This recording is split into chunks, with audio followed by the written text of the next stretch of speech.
Como disse uma parente das vítimas, a história de hoje é um evento horrível que começou com um romance online inapropriado entre um predador e uma criança. Sexta estranha com gente esquisita. Oi, estranhos e estranhas, tudo bem com vocês? Eu sou a Thaís Rory e aqui no canal eu conto casos estranhos, criminais, algumas vezes por semana. O caso de hoje é bem recente, então a gente não teve muita informação. Umas últimas informações aconteceram aí nas últimas semanas, então eu resolvi trazer esse caso agora pra vocês. E, gente, é um caso sim resolvido, porém a gente tem ainda muitos pontos de interrogação. O caso de hoje é da família Vinick.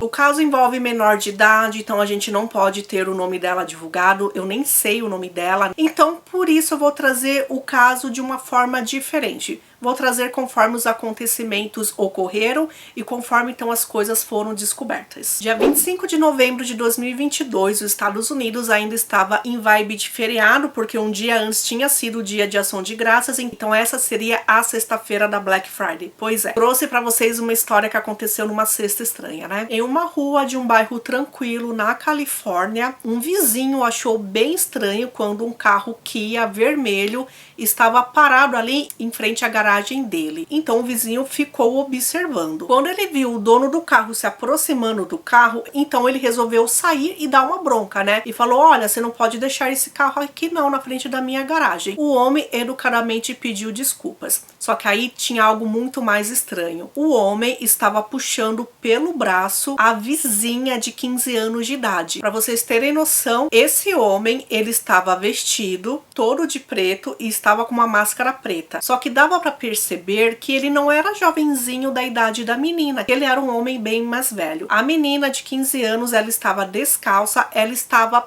nitidamente nervosa, como se ela estivesse em estado de choque. Ela tentou balbuciar alguma coisa pro vizinho, só que ela não conseguiu. Então ela entrou no carro com o vizinho e foi embora. Imediatamente esse vizinho telefonou para a polícia, disse o ocorrido, e esse vizinho deu toda a descrição do carro, inclusive com o número da placa. Não é um chamado que a polícia coloque lá em cima, né? Então, conforme o tempo foi passando, eles mandaram alguém verificar. Só que antes dos policiais chegarem ali naquela rua, outra coisa aconteceu. A casa da vizinha de 15 anos de idade estava pegando fogo. E aí os outros vizinhos então ligaram para os bombeiros, e aí sim era um caso de emergência, e os bombeiros chegaram bem rápido. Eles chegaram, eles apagaram o fogo, e aí eles encontraram bem ali na entrada da casa 3 corpos. Os corpos eram de Mark, de 69 anos de idade, Cherry, de 65 anos de idade, que era esposa do Mark, da filha caçula do casal, chamada Brooke, de 38 anos de idade. Gente, o casal eram avós da menina de 15 anos, a mulher era a mãe da menina de 15 anos. Naquela casa também morava uma outra adolescente, irmã da menina de 15 anos, que a gente não conseguiu descobrir se era mais nova ou mais velha, só que era assim uma adolescente. Por sorte, nesse momento ela não estava na casa. Claro que aquele vizinho chegou no bombeiro, que os bombeiros tinham chamado a polícia, né? Afinal eram 3 corpos, e contou toda aquela história do carro vermelho, da menina indo embora com um homem que ninguém conhecia. E aí eles começaram então a procurar esse carro. Um outro vizinho ali que tinha um binóculo, ele disse que viu toda aquela confusão, e ele viu quando os bombeiros tiraram os 3 corpos da casa. Eles estavam com as mãos amarradas atrás e a mulher mais velha estava com uma fita adesiva na boca. Foi um choque para todo mundo, porque eles moravam ali há muitos anos e eles eram amigos de toda a comunidade. Mark Vinick, de 69 anos de idade, era um pai, avô, tio e irmão super amoroso, carinhoso. Ele já tinha sido treinador de futebol, só que ele amava beisebol e softball. Então, nos últimos 10 anos, ele era treinador na escola que tinha ali próxima. Ele foi descrito sendo um homem humilde, de fala mansa, daquele tipo de pessoa que ajudaria qualquer outra pessoa que precisasse de ajuda. Ele oferecia e ele ajudava a cortar a sua grama. Se você precisasse de qualquer mão para qualquer coisa, ele estava lá. Ele se casou com a esposa dele, Cherry, na década de 70, então eles eles tinham mais de 40 anos de casado. Cherry também era tida como uma ótima mulher que amava todo mundo da família. Ela amava épocas especiais como Ação de Graça, como Natal, e ela amava cozinhar. Então ela fazia principalmente biscoitos especiais nessas épocas do ano. Brooke Vinik, a mãe de 38 anos de idade, ela era uma mãe solteira. Ela cuidava das duas filhas e as duas eram o grande orgulho dela. Então, conforme ela via as filhas crescendo e se dando bem na escola, né, para ter assim um futuro promissor, é o que deixava ela muito feliz. A família inteira era tida como uma família legal, estava sempre conversando com os vizinhos, sempre dando um tchauzinho, sempre, sabe, assim, sendo amigáveis, né? Então, por isso, muitas pessoas ficaram chocadas, muitas pessoas choraram quando falaram da família, e provavelmente por isso essa comunidade ali unida ficou de olho e ligou para a polícia quando um carro vermelho estava ali aparecendo estranho. Quando o fogo começou, então os bombeiros chegaram rapidamente, só que os bombeiros perceberam que a causa da morte não tinha sido o fogo e que eles foram curiosos o suficiente para olhar através de binóculos e ver então como que a família estava. Um outro vizinho chegou nos policiais e disse que ele estava percebendo um carro vermelho parando por ali e andando ali na região cerca de 3 semanas ou um mês antes daquele dia. Quando os policiais entraram nos registros e conseguiram descobrir então de quem era aquele carro, eles tomaram um susto. Era de um homem de 28 anos de idade que morava na Virgínia. Virgínia é longe pra caramba ali da Califórnia. Então ele dirigiu durante horas até chegar na Califórnia, naquela família. Por quê, né? Então o dono do carro era Austin Lee Edwards, de 28 anos de idade, um policial. A SWAT também entrou para ajudar a polícia pediu reforço ali para os amigos, né, de condados vizinhos, e aí começou-se então uma busca. O carro foi visualizado, Austin começou a dirigir em alta velocidade para fugir, e nisso ele foi parar na rodovia 247, de lá ele seguiu para a rodovia 62 e finalmente ele chegou em uma estrada Kelso Cima. Era uma estrada, basicamente assim um deserto, sabe? Então era tudo vazio, o que para os policiais era bom, porque não teria a comunidade ali envolvida. Bom, nesse momento Austin pegava a arma, atirava, né, para os carros e aí atingiu mais de uma vez o carro da SWAT. Nisso ele acabou perdendo a direção e batendo o carro. Foi nesse momento então que a menina de 15 anos aproveitou para sair do carro e fugir. Então ela foi resgatada super bem, graças a Deus não aconteceu nada. Austin começou a atirar para um helicóptero que estava ali. Era helicóptero da polícia. E nesse momento os policiais que estavam no chão alvejaram ele. Quando os policiais chegaram até o corpo de Austin, verificaram que ele estava sem vida. Então o que tiveram de primeira notícia é que ele foi morto pelos policiais. Que história, né, gente? Parece um roteiro de um filme, né? Só que foi tudo história real mesmo. Então nós tínhamos uma família, uma garota de 15 anos de idade, a irmã dela, que perderam os avós e perderam a mãe. Então levaram, né, essa menina para passar por tratamento médico e também ela seria interrogada. E qual era então a relação dela com o Austin? E aí descobriu-se então que eles conversavam romanticamente pela internet. Só que ela, uma garota de 15 anos de idade, achava que conversava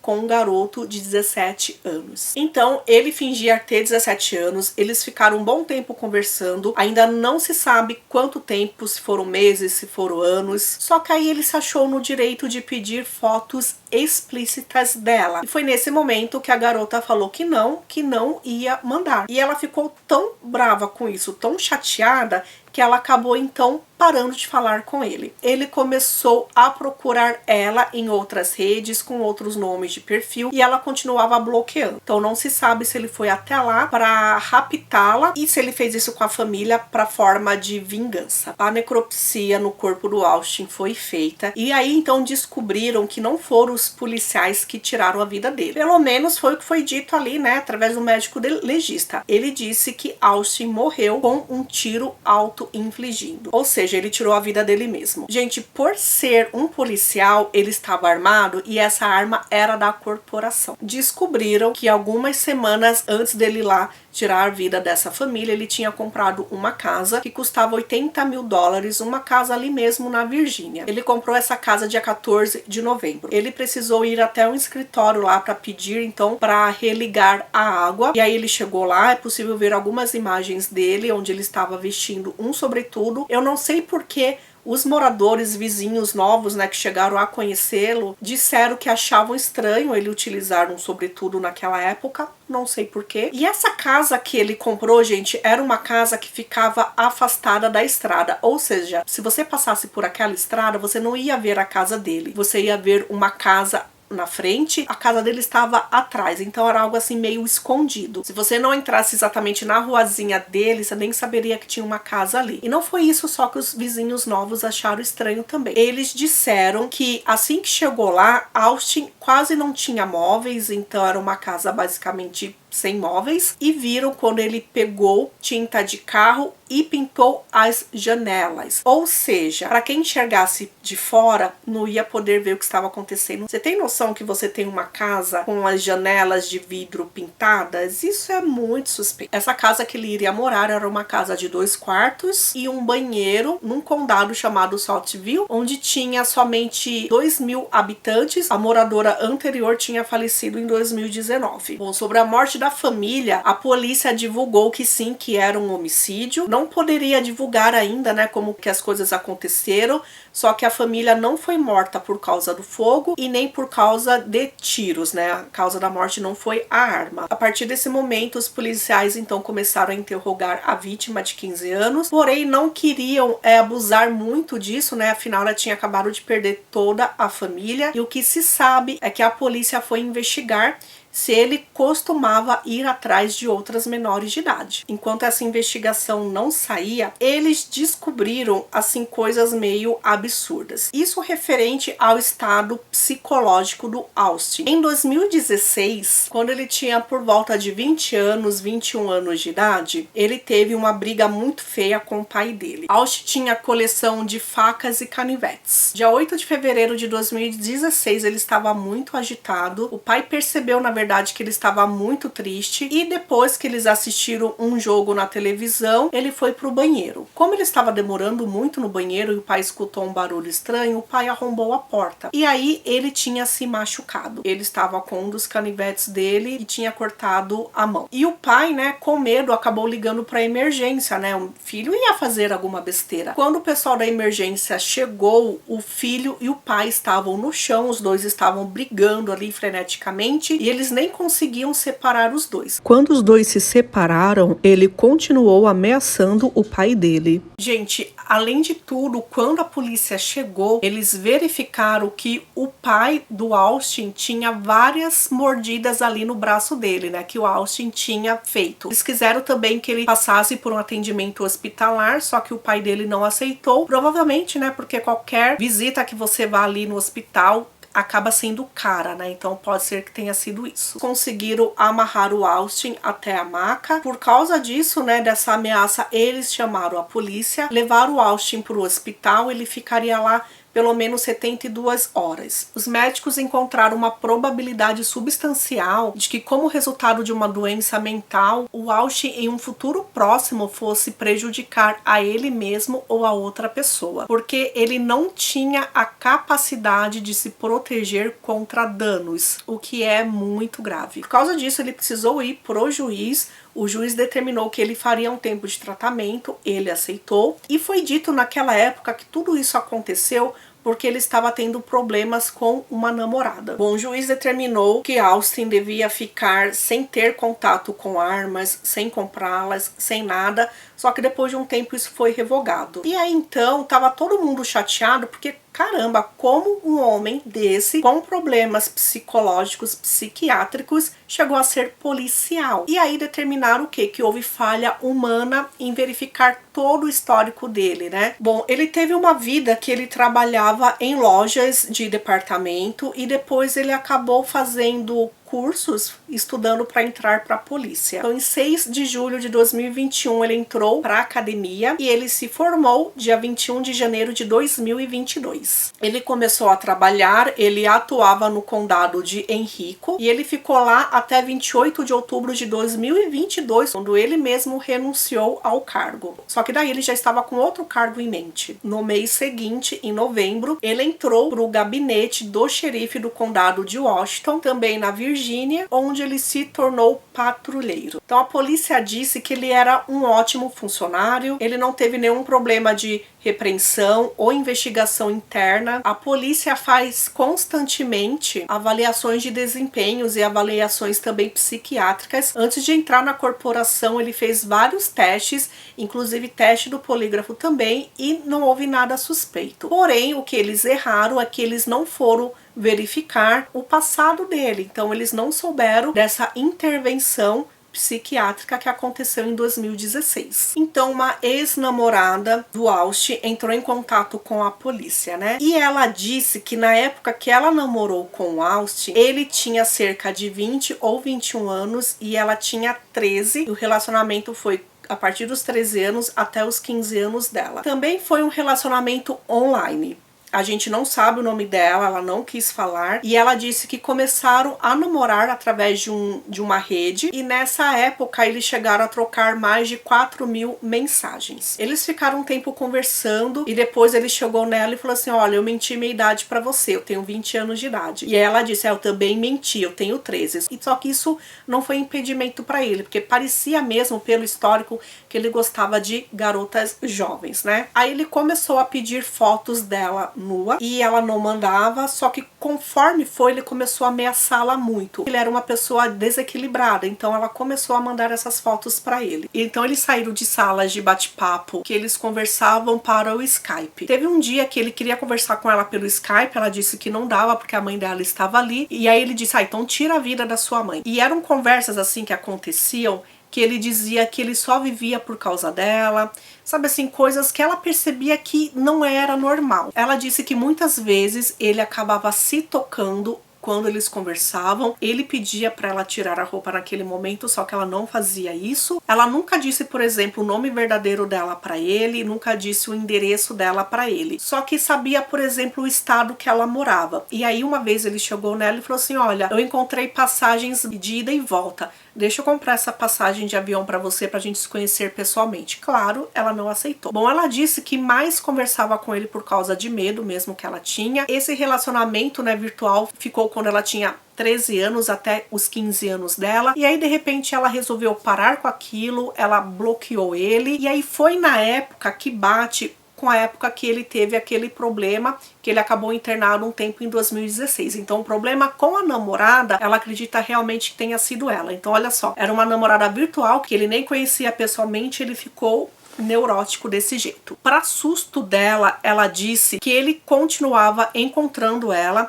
Ela nunca tinha dito o nome verdadeiro dela, né? Só que ele encontrou ela nas redes sociais com o nome verdadeiro dela e acabava mandando mensagens, ela bloqueava. Então assim, ela tinha muito medo porque ela não sabia como que ele tinha chegado até ela, né? Mesmo assim, ela nunca respondia. Ela disse que ele continuou tentando manter contato com ela até o ano de 2020. Aí eu acredito que de repente, sei lá, pode ter sido nessa época que ele começou a conversar, né, com a nossa vítima aí da história e de repente deu uma desencanada nela. Austin tinha alguns amigos bem próximos e esses amigos disseram que nunca imaginaram que ele era desequilibrado desse jeito, que ele podia fazer alguma coisa desse jeito. Inclusive, né, assim, nos últimos tempos que eles conversavam, ele dizia que tinha uma namorada que morava na Califórnia e que ele tinha comprado essa casa porque a namorada iria morar com ele. Então, realmente era esse rapto que ele queria fazer. Só que os amigos achavam que era uma namorada próxima, que era uma namorada que eles conheciam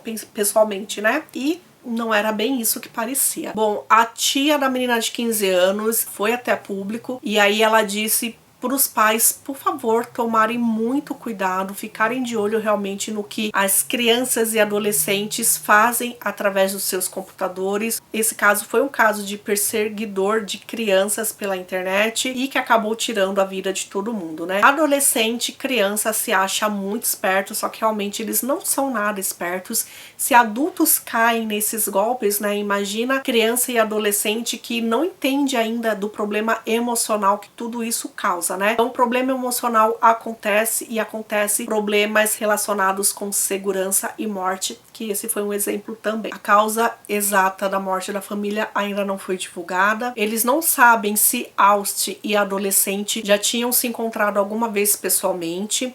Não sabem se ele chegou lá de surpresa ou se ele já tinha dado indícios que chegaria. Eu acredito que foi de surpresa porque ela não estava mais conversando com ele. Não se sabe se ele queria raptá-la, acabou encontrando os avós e a mãe lá e acabou tirando a vida deles, ou se aquilo ele já pretendia fazer como forma de vingança. Então são ainda muitas perguntas sem respostas. Os policiais que conseguiram, né, o mandado para casa do Austin, retiraram as coisas lá da casa dele e estão investigando, né? Claro, se houver mais atualização eu trago aí para vocês. Não vai ser nada mais diferente do que a gente já sabe, porém, né, qualquer novidade eu trago aí para vocês, tá? Então isso serve de alerta. É mais um vídeo, é mais uma história para ficar de alerta aí, né? Pra gente ficar esperto, para que a gente não veja o erro das pessoas, que a gente não aponte para os erros das pessoas. Só que essas histórias que nos ajudem a ficar mais espertos, tá bom? Então é isso, gente. A gente se vê então num próximo caso. Beijinhos para vocês, um ótimo fim de semana. Tchau, tchau.